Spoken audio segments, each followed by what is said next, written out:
In the heart of Paris, 1925, a sophisticated fellow lounges in an opulent hotel room, meticulously tallying stacks of cash amounting to hundreds of thousands of francs.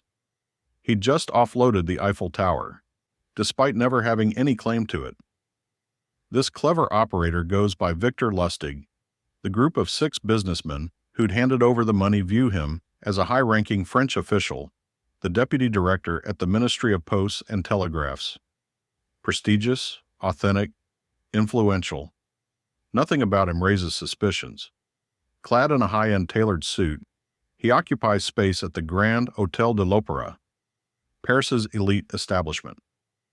Scattered on the table are authentic-seeming government papers, letterheads, official stamps, forged signatures. All appears utterly convincing. Among them, André Pisson clutches a freshly inked contract, his fingers quivering, not with anxiety, but sheer thrill.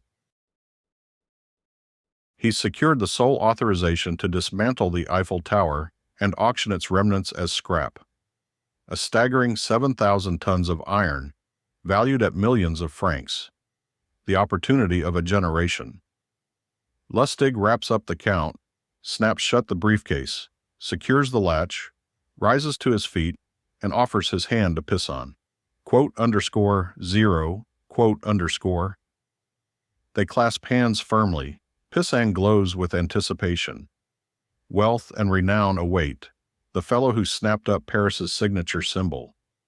Lustig grabs his case, strides from the room, along the hallway, into the lift, across the foyer, and out to the bustling boulevards of Paris.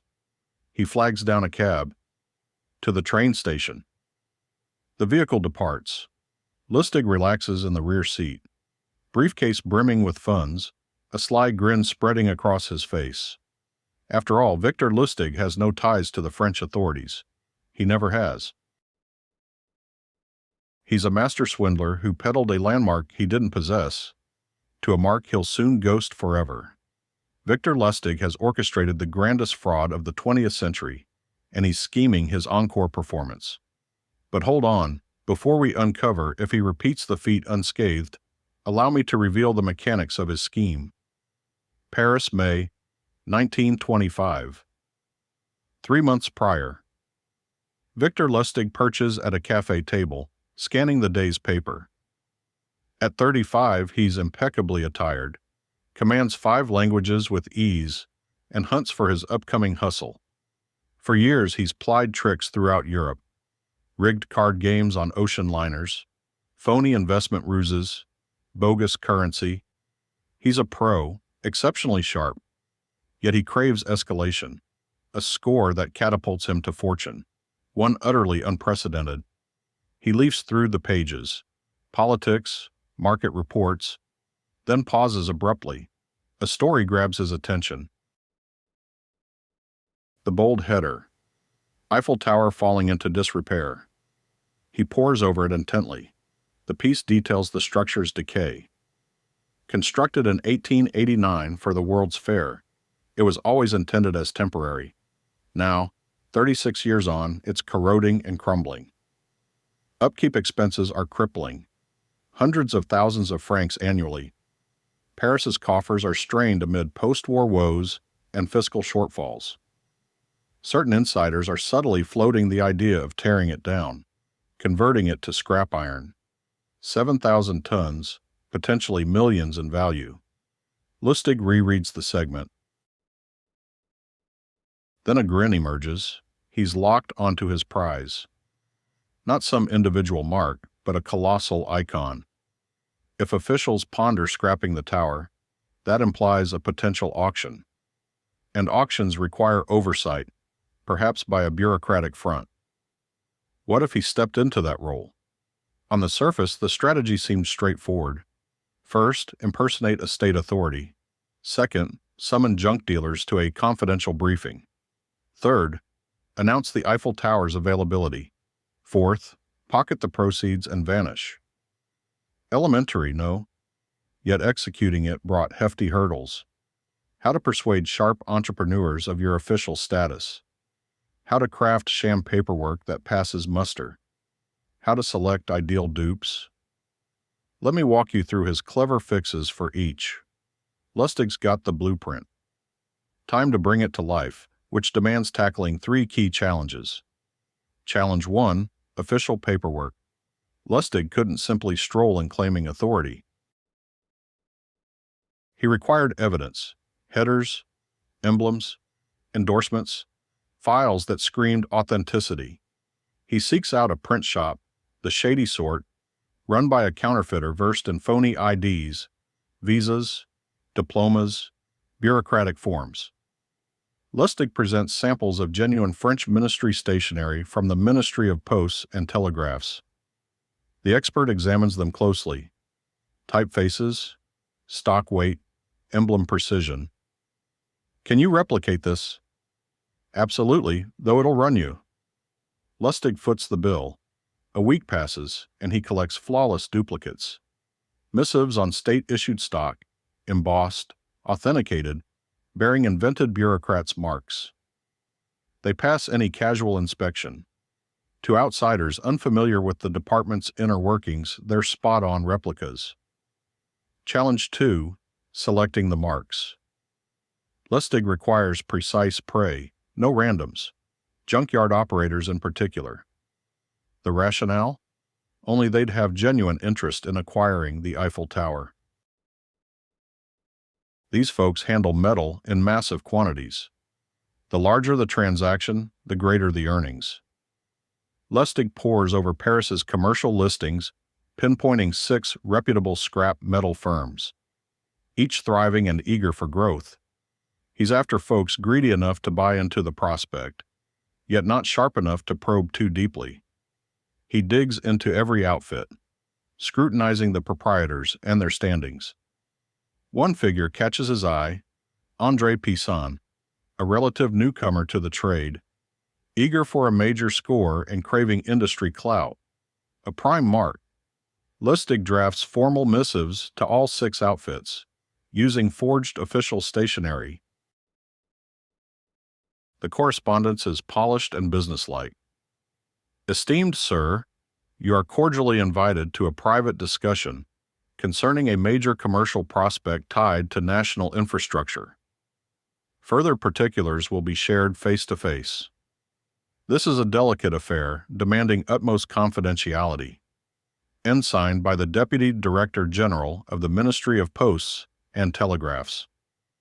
When the envelopes reach the offices, the bosses are hooked, intrigued. A clandestine state session on public works? Potential gold mine. Every one of them RSVPs, yes. Next hurdle, the venue. Lustig knows he can't stage this in some dingy bistro or budget inn. It demands grandeur, opulence, an air of authority that shouts public funds. He secures a lavish room at the Hôtel de Crillon, Paris's priciest address, right on the Place de la Concorde, home to envoys and international deals. It wipes out nearly all his cash reserves. But the payoff is instant. As soon as those tycoons step inside that grand space, it'll scream authenticity. Setup complete, paperwork, marks, sight. Just one final touch for Lustig. He hits the shops, snagging a bespoke suit, sleek, somber, understated, the very image of a senior bureaucrat. He fine-tunes his diction, gestures, delivery, commanding, assured, red tape ready. He runs through his pitch repeatedly. The structure's crumbling. Upkeep costs are crippling. Officials opted for a covert auction. Nothing leaked to the press, far too divisive. Come the appointed date, Lustig's primed. He embodies a state bigwig, talks the part. Backed by convincing files, those scrap haulers won't suspect a thing. But maybe you're curious. What's this character's deal? How does anyone get so slick at deception? Hold up a sec. I'd appreciate a bit of your focus here. Loving the tale so far? Hit subscribe if you can. It fuels more top-notch stories just like this. Anyway, prior to diving into the showdown itself, let's uncover Victor Lustig's true origins, since they unlock the whole puzzle. Born in 1890 in Austria-Hungary, today's Czech Republic, Lustig didn't start life as a crook. He entered the world sharp as a tack, exceptionally so. By age 20, he commanded 5 tongues without a hitch: German, French, English, Italian, Czech. He flipped between them seamlessly, tweaking his inflection to match any listener. That talent turned him lethal. As a young adult in his 20s, Lustig kicked off with minor hustles, rigged card sessions aboard luxury liners crossing the Atlantic, fleecing affluent travelers bound for Europe or the States. He'd suit up sharp, blend in as upscale, slip into high-stakes poker, and swindle like a pro. It netted him a fortune, but his appetite grew. Relocating to Paris around 1920, he escalated to grander ruses: phony stock ventures, bogus currency. He even duped a loaded financier into buying a .6, a gadget supposedly churning out fresh 20s. The mark shelled out $30,000. Lustig demoed it, feed in a genuine $100 note, wait 6 hours, reveal 2 crisp copies. The banker was blown away, hauled the device home. Unbeknownst to him, Lustig had rigged it with an extra fake inside. Once that trick expired, it was worthless. Lustig had vanished by the time the truth hit. That sums up Victor Lustig, a virtuoso of deceit, grasping folks' minds deeper than they knew their own. He grasped a key truth: we spot what we crave. Dangle riches, and they'll brush off warnings, gloss over glitches, swallow the absurd. Precisely the ploy he was set to deploy on those 6 metal merchants. See, those guys are striding into the Hôtel de Crillon right now. They're on the verge of facing off with Deputy Director General Victor Lustig, and blissfully clueless about the trap. Hôtel de Crillon, Paris, June 1925. The 6 scrap dealers file into the opulent chamber, jittery, buzzing, inquisitive. A hush-hush official huddle on city landmarks? Game changer possible. Victor Lustig awaits, poised by the pane, clad in fine charcoal attire, locks impeccably groomed, stance erect and self-assured. He mirrors a top-tier civil servant to a T. The group arrives. Lustig welcomes them individually. Solid grips, courteous and crisp.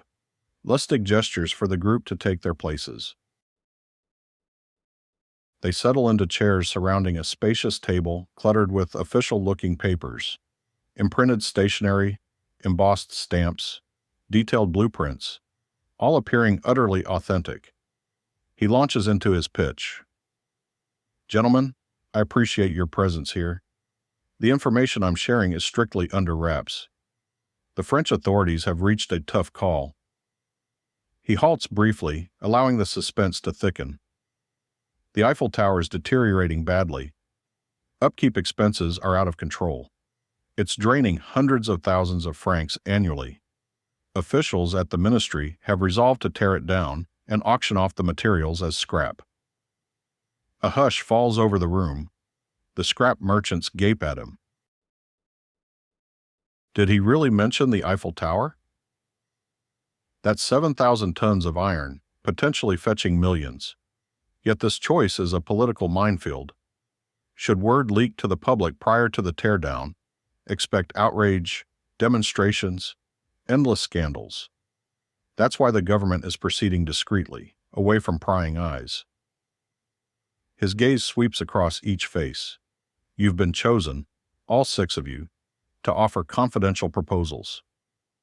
The top offer secures the sole rights to deconstruct and reclaim the tower's iron. The atmosphere crackles with murmurs and anticipation. This could be the deal of a lifetime. One of the businessmen lifts a hand.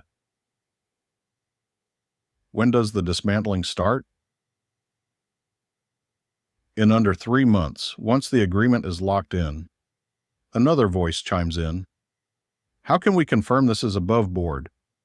Lustig grins, pushing folders toward them. Formal correspondences, endorsements from the ministry, duly executed permits. The men pore over the materials. It all seems genuine, and in a way it is. impeccable counterfeits crafted to perfection. To build complete trust, Lustig presses on. I've set up an exclusive visit to the site. Meet me at the tower tomorrow at dawn. You can evaluate its condition, gauge the steel's worth, and pose any expert inquiries. Nods of approval ripple through the group. This feels legitimate, bureaucratic even. A state-sponsored walkthrough of the Eiffel Tower? No ordinary fraudster could pull that off. They commit to the outing. Lustig wraps up the session. Get your offers ready. We'll hammer out the fine points post-examination. The businessmen depart buzzing with energy, mentally tallying potential gains. Lustig observes their exit, then smirks. He'll pinpoint his mark during tomorrow's jaunt and execute the true play. The following morning in Paris, Lustig rendezvous with the 6 dealers at the Eiffel Tower's foundation. Dawn has just broken, visitors are nowhere in sight. The structure looms overhead, its colossal girders piercing the clouds. 7,000 tons of steel await. The dealers crane their necks, estimating yields, envisioning windfalls. One pivots toward Lustig. How'd you swing this? The place is usually swarming. Lustig beams. Official channels. We enjoy perks unavailable to civilians.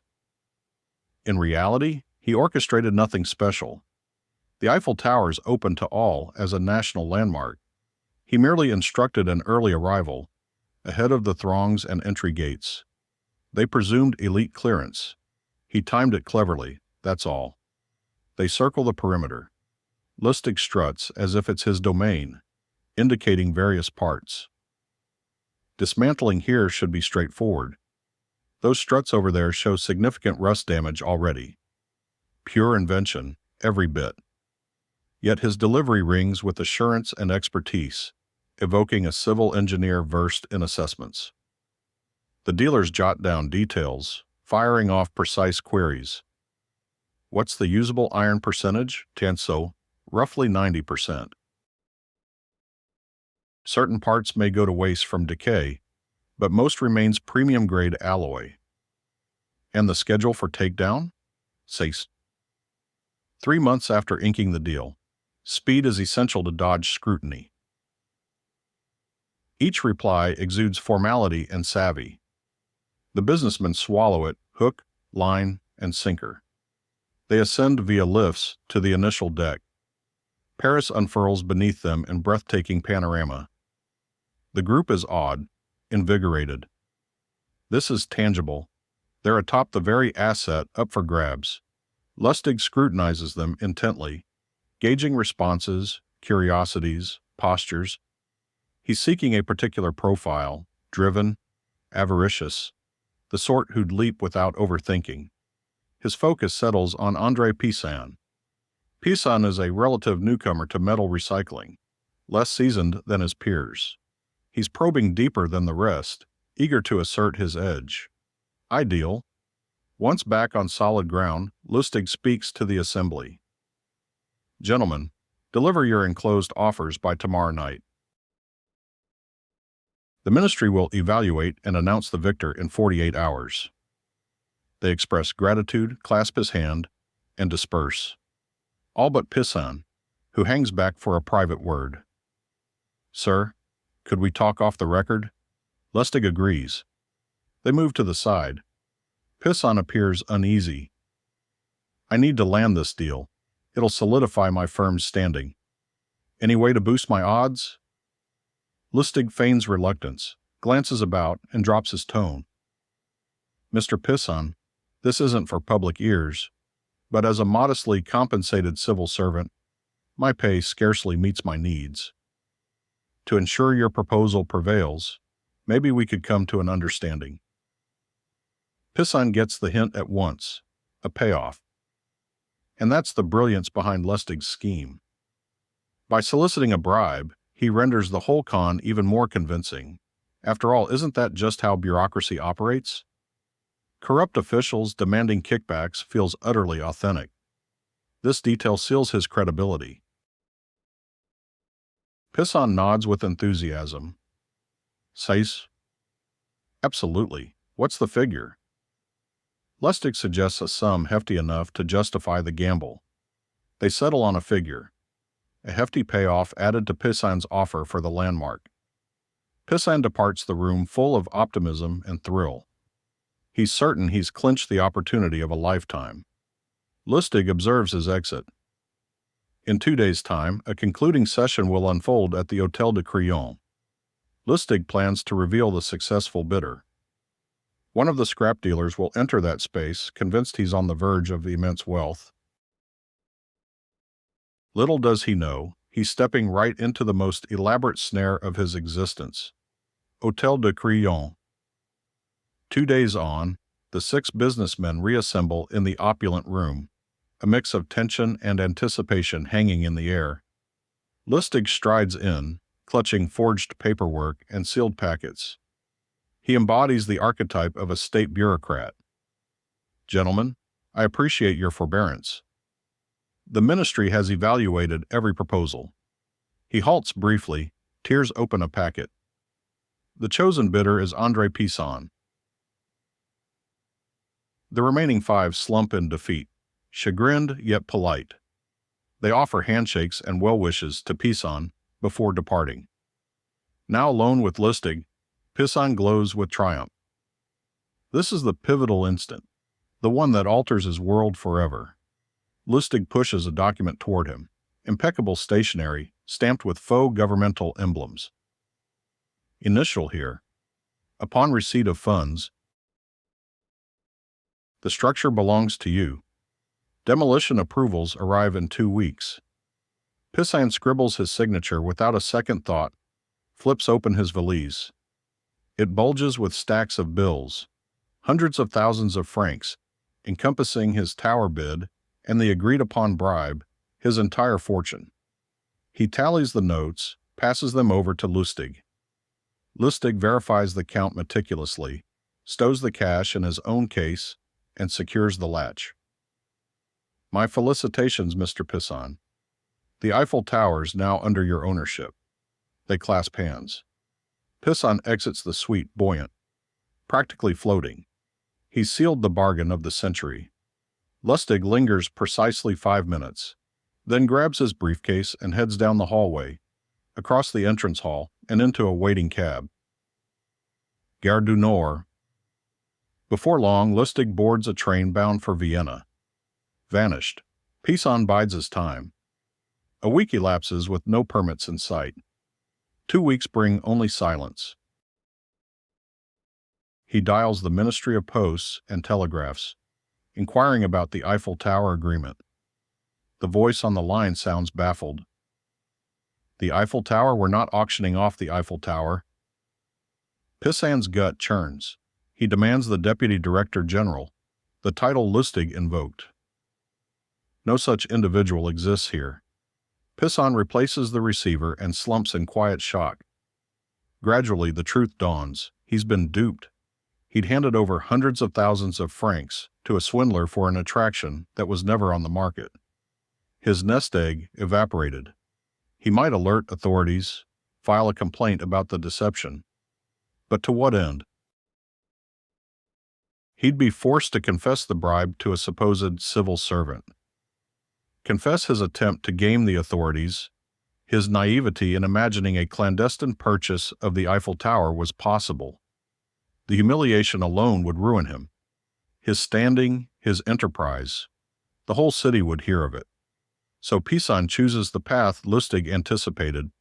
He stays mute, shares the secret with nobody, swallows the financial hit alone.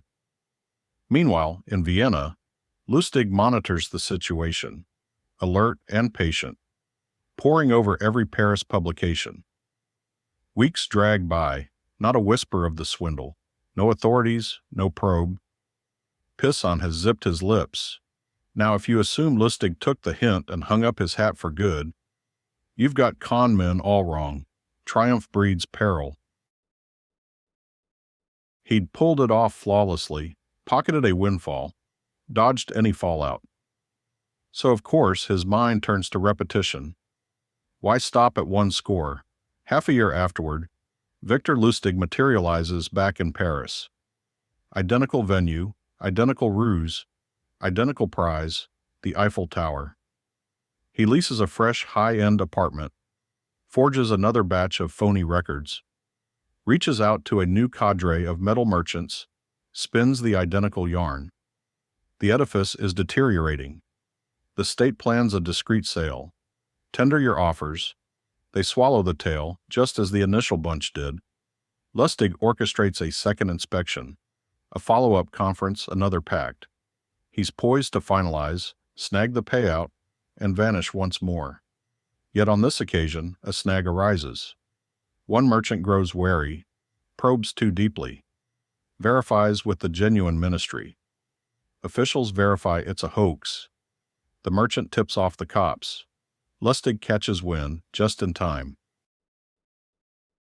He ditches the operation, bolts from Paris without delay, hops a rail to Austria, then a vessel across to the States. French law enforcement slaps out an arrest order, but Lustig has evaporated. He lands in America in 1926, adopts a new alias, persists with fresh hustles. By 1934, the FBI nabs him, not for the tower ploy, but for forging currency, orchestrating a bogus printing ring. Convicted and slapped with 20 years, he perished behind bars in 1947 at 57. Still, his legend endures. The fellow who offloaded the Eiffel Tower, not once but twice, absconded with a fortune in the hundreds of thousands, and demonstrated how convincingly official trappings can dupe just about anyone.